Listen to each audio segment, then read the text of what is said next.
অলৌকিক আর অ্যাডভেঞ্চারাস জার্নির পর খানিকটা রিল্যাক্সড হতে মন চায়। আচ্ছা, পাহাড়ের নিচে বসে প্রকৃতির সাথে আর নিজেদের মধ্যে গল্প করে খানিকটা সময় পার করতে চাওয়া কি কোনো পাপ? তাই যদি না হবে তাহলে এই রিল্যাক্স ট্যুরেও অ্যাডভেঞ্চার হবে কেন?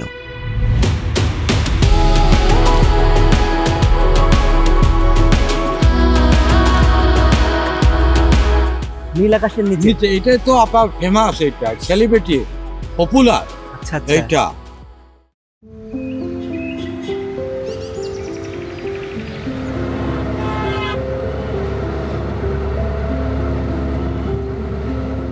কখনো কখনো মানুষের শরীর কোথায় থাকে তার কোনো ঠিক নেই, কিন্তু ব্রেইনটা কাজ করে পাহাড়ের কোলে আসার পর। না, সব সময় যে উঁচু পাহাড়ের চূড়ায় উঠতেই হবে তার কোনো মানে নেই। বিরাট সব পাহাড় দূর থেকে ছুঁয়ে দেখতে না পারার আফসোসটাও মাঝে মধ্যে দারুণভাবে ইফেক্ট করে মানুষকে। সেই আফসোসটাকেই উপভোগ করতে আর পাথর কাটা স্রোতে শীতল হতে চলে এসেছি বাংলাদেশের সবচেয়ে সুন্দর জায়গাগুলোর মধ্যে একটা, সিলেটে। ঢাকা থেকে সিলেটের দূরত্ব প্রায় ২৫০ কিলোমিটার। তবে বাসে করে এই দূরত্ব পাড়ি দিতে লেগেছে ৮ ঘন্টার মতো। এই অচেনা শহরের একটা মানুষ, লায়েক ভাই, আমাকে আপন করে নিয়েছেন ইতিমধ্যেই। আমাকে তার সিএনজিতে করে ঘোরাবেন এমন সব জায়গায় যেখানে নীরবে প্রকৃতির সাথে গল্প করতে পারবো খানিকক্ষণ। সীমান্তের ওপারে থাকা মেঘালয়ের উঁচু পাহাড়গুলো ছুঁয়ে দেখতে না পারি, অন্তত অনুভব তো করতে পারবো দৃষ্টিশক্তিকে কাজে লাগিয়ে।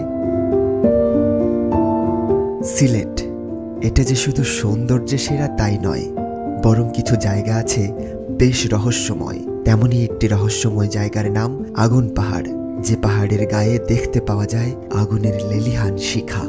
সিলেট তামাবিল হাইওয়ে থেকে মাত্র ৬০০ মিটার দূরে হরিপুর উতলার পারে এই আগুন পাহাড় এবং তার সাথে এর পেছনে থাকা গল্পটা দুটোই বেশ রোমাঞ্চকর।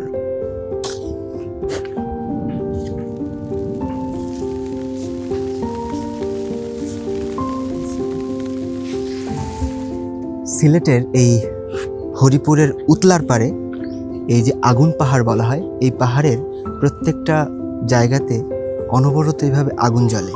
কিছু কিছু জায়গাতে বালির উপরে ঘষা দিলেও আগুন জ্বলতে দেখেছি আমরা। এই জায়গাটা নিয়ে একটা জনশ্রুতি আছে, সেটা হচ্ছে শাহ আহমদ আলী নামে এখানে একজন দরবেশ ছিলেন। তিনি এখানকার গ্যাস ফিল্ড থেকে গ্যাস উত্তোলন করতে নিষেধ করেছিলেন। তার নিষেধ অমান্য করে গ্যাস উত্তোলন করা হয় এখান থেকে, এবং তার ফলশ্রুতিতে এইখানে নাকি একটা অগ্নিকাণ্ড হয় এবং এই এলাকায় আগুন জ্বলতে থাকে। পরবর্তীতে সেই দরবেশের সাহায্য নিয়ে স্থানীয়রা এই আগুন নিয়ন্ত্রণে আনেন এবং তারপর থেকে নাকি এইখানে প্রতিনিয়ত আগুন জ্বলছে, আর সে কারণে এটাকে আগুন পাহাড় বলা হয়ে থাকে।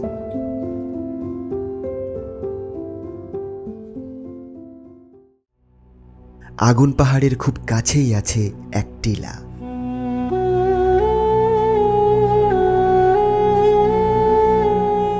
যেখানে চিরনিদ্রায় শায়িত আছেন শাহ আহমদ আলী।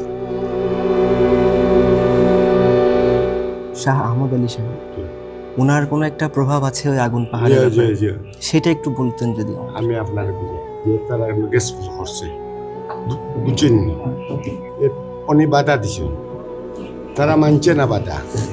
ওই এই পাগল ছাগলের কথা মানিয়ে লাভ নাই, বুঝছেন নি চাচা? ওই ল্যান্টন বুঝেন নি, হেরে গেল জ্বালাই রাইছিল উনো খাটলো কাছে রাখো, হেরে গেল তেল জ্বলিয়া শেষ, সব সাথে একসাথে আগুন উঠছে। 7 দিন জ্বলার বাদে আমরা গাঁও দেশের মানুষে খান্দা রান্দা অর্থ ফানি ফোলা দিচ্ছে, আগুন টেনে ফিরে গেছে। ওইটা কেরামতি। এই হরিপুর হচ্ছে বাংলাদেশের প্রথম গ্যাস ক্ষেত্র। ১৯৫৭ সালে এখান থেকে প্রথম গ্যাস উত্তোলন শুরু হয়। তবে উতলারপুর থেকে গ্যাস উত্তোলন করতে না পারলেও সিলেট গ্যাস ফিল্ডস লিমিটেড এখানে সতর্কবার্তা দিয়ে রেখেছে। সিলেট গ্যাস ফিল্ডস লিমিটেডের পক্ষ থেকে এইখানে লিখে রাখা হয়েছে এই জায়গাটা বিপজ্জনক এবং আগুন হতে সাবধান করার জন্য এই জায়গাটা তারা এখানে লিখে রেখেছেন। সাধারণত এখানে যারা ঘুরতে আসেন সবাই স্থানীয় মানুষের সহযোগিতায় বা এখানে কিছু বাচ্চারা থাকে দেখেছি, তাদের সহযোগিতায় আগুনগুলো দেখে থাকে। তবে আগুনে হাত দেওয়া বা তার খুব কাছাকাছি যাওয়ার চেষ্টা খুব একটা করা উচিত নয়। দিনের আগুন পাহাড়ের থেকে রাতের আগুন পাহাড়ের সৌন্দর্য মুগ্ধ করার মতো, তাই রাতে আরেকবার আসতে হবে এখানে, হারিয়ে যেতে হবে অপার সৌন্দর্যের জগতে। আগুন পাহাড় থেকে প্রায় 16 কিলোমিটার দূরে আছে বাংলাদেশের সবচেয়ে সুন্দর নদীগুলোর মধ্যে একটা, যেখানে পানির রং নজর কাড়ে সবার, কারণ এত স্বচ্ছ নীল পানি হাতে গোনা বাংলাদেশের 2-1টা নদীতে ছাড়া আর দেখা যায় না। সেই সাথে কোথাও কোথাও পানির রং দেখা যায় পান্না নামক এক রত্নের মতো। এই নদীর নাম লালাখাল।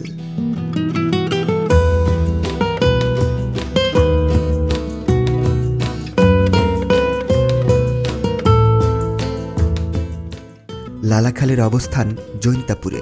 জৈন্তাপুর হলো সিলেটের এমন এক জায়গা, এখানে এলে আপনি যেভাবেই চলে ফিরে বেড়ান না কেন, একটা জিনিস আছে যা আপনাকে কোথাও না কোথাও থেকে ঠিকই দেখছে, মেঘালয়ের উঁচু পাহাড়।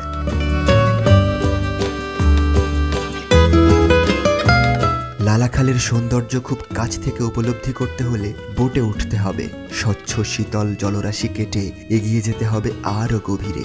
মনে হবে কোনো এক অধরা স্বপ্নের জগতে ভেসে বেড়াচ্ছে নৌকা, যার শেষ প্রান্তে অপেক্ষায় আছে কোনো এক জলপরী। একটা বিষয় ক্লিয়ার করা দরকার, লালাখালের নামের সাথে খাল শব্দটি থাকলেও এটা কোনো খাল নয়, মূলত এটা নদী এবং সারি নদীর একটি বিশেষ অংশ।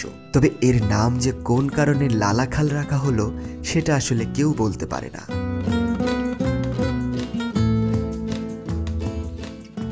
সারা বিশ্বের একজন খ্যাতিমান পর্যটক ইবনে বতুতা, জানা যায় তিনি এই লালাখাল দিয়েই বাংলাদেশে এসেছিলেন। লোকমুখে লালাখাল দিয়ে ইবনে বতুতার আগমনের কথা প্রচলিত হলেও সেটার সত্যতা শতভাগ নিশ্চিত নয়।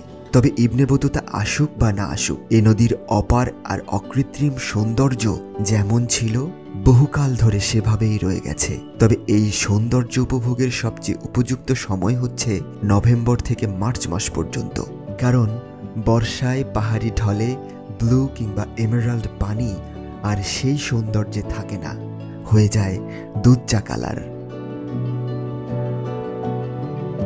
নৌকায় করে অজানার পথে চলেছি বিষয়টা মোটেও তেমন নয়। একটা সময় কিছুক্ষণের যাত্রা বিরতি পেয়ে গেলাম লালাখাল চা বাগানে। চা বাগানের কথা বললে চোখের সামনে ভেসে ওঠে কিছু টিলা, যার ঢালগুলো সবুজে মোড়া চায়ের রাজ্য। এই তো, কিন্তু এখানে পেয়েছি ভিন্ন এক গল্প, হরি মাস্টার। কাকার নাম কি যেন? হরি মাস্টার। হরি মাস্টার। আর সবাই বলে হরি অ্যান্ড হরি মাস্টার। আচ্ছা আচ্ছা, এটা কেন? এটা ইন্টারেস্টিং ভাবে বলা। আপনিও সবার সাথে মজা করতে পছন্দ করেন? ওদেরকে সবাই মজা করে আপনার সাথে। আর কিছু কিছু সময় এমনি সত্য মিথ্যা কথা বলি, সত্যকে মিথ্যা বলি, মিথ্যাকে সত্য বলি, না হলে হবে না, তো ইন্টারেস্টিং হবে না। সেই জন্য কথা বলা বলি হবেই। আচ্ছা আচ্ছা, বুঝতে পারছেন কথাটা? না বুঝতে পারছেন না? আর পর্যটকরা আসলে চুপচাপ কোথায় কি পাবো না পাবো, কি হবে না হবে, ওদেরকে আমি আনন্দ দিয়ে থাকি সব সময়, any time, always day. Oh very good. Yes sir.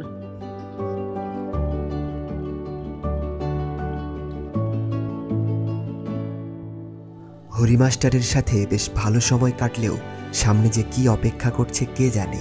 চা বাগানে সাধারণত সারিবদ্ধ চা গাছের দেখা মেলে, তবে লালাখাল চা বাগানে শুরুতেই দেখা মিলেছে কলা গাছ, বেগুন ক্ষেত আর ধান ক্ষেতের। মানুষের কাছে শুনে শুনে এগিয়ে যেতে হচ্ছে।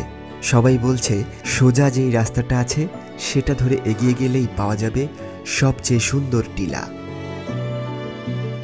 লালাখালের চমৎকার নীল জলরাশির উপর দিয়ে বোটে করে আমরা প্রথম এই স্পটটাতে এসেছি। এটা হচ্ছে লালাখালের চা বাগান। এই চা বাগানের যে টিলাগুলো, এই টিলার উপর থেকে নাকি পুরো জায়গাটা অনেক সুন্দর দেখা যায়। একটা প্রশান্ত পরিবেশ যেটা মনোমুগ্ধকর।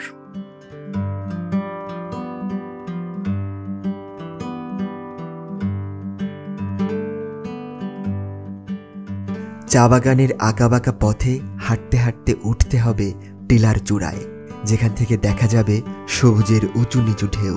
শুধু তাই নয়, সাথে একটা বোনাস থাকবে, মেঘালয়ের পাহাড় আর লালাখালের রিভার ভিউ। দাঁড়িয়ে আছি লালাখালের এই চা বাগানের মধ্যে টিলার উপরে, এই টিলার সর্বোচ্চ যে চূড়াটা সেইখানে আছি এখন। এখান থেকে ওই যে ভারতের মেঘালয়ের চেরাপুঞ্জি দেখা যায়। মূলত চেরাপুঞ্জি থেকেই এই লালাখাল বাংলাদেশে এসেছে। এখানে দাঁড়িয়ে দূরে থাকা যে পাহাড় ছুঁতে না পারার আফসোস করছি, সেটা পৃথিবীর সবচেয়ে বেশি বৃষ্টিপাত হওয়া অন্যতম একটা জায়গা। চেরাপুঞ্জিতে বর্ষা মৌসুমে গড়ে বার্ষিক বৃষ্টিপাত হয় 11,430 মিলিমিটার। সে বৃষ্টির অধিকাংশ পানি লালাখাল হয়ে ঢোকে বাংলাদেশে। সীমান্তের এপারে দাঁড়িয়ে ওপারের পাহাড় দেখে আফসোস করছি কেন? মনে হয় যোগটা রেগে গেছে আমাদের উপর, তাই সে শুরু করেছে তার কাজ। আমার সফর সঙ্গী হৃদয়ের উপর চলেছে তার দীর্ঘক্ষণের আক্রমণ। এই টিলার পাশেই ছোট্ট একটা টিলা আছে, সেখানে একটা বাড়িতে মানুষের দেখা পেয়েছি। পানি দরকার হৃদয়ের পা পরিষ্কার করার জন্য। প্রতিমা দিদি আমাদের বারে বারে অভয় দিতে লাগলেন। জীবনে খানিকটা হলেও স্বস্তি ফিরে এলো আমাদের।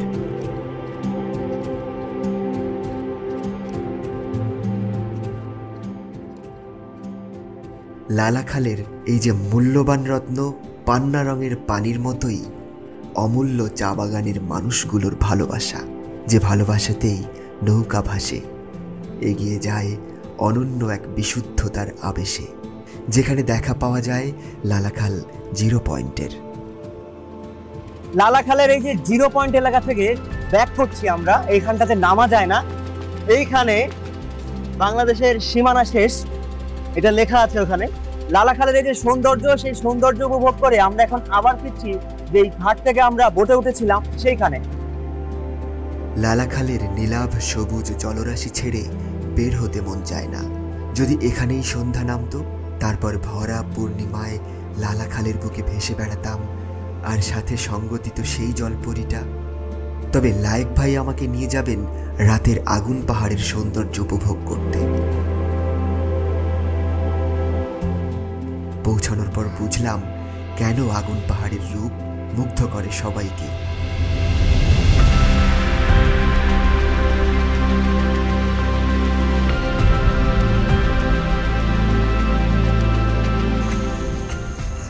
দিনের আগুন পাহাড়ের চেয়ে রাতের আগুন পাহাড় আরো বেশি সুন্দর। আমার পাশে এই যে আগুনের যে ফুলকিগুলো দেখা যাচ্ছে, রাতে এইগুলো এত জোশ লাগে সেটা বলার মতো না।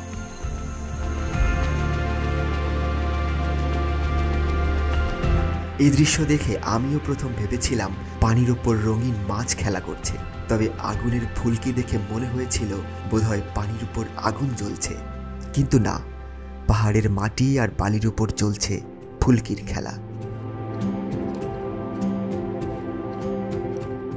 সিলেট ভ্রমণের প্রথম দিনই লালাখাল আর আগুন পাহাড় আমাকে ভ্রমণের নতুন এক অধ্যায় পড়িয়ে দিয়েছে। ইতিহাস, প্রকৃতি আর মানুষের আজীবনের বন্ধন কিভাবে যেন আমার ভেতরের আমিটাকে আগুনে পুড়িয়ে এমেরাল্ডের মতো মূল্যবান করে দিয়েছে।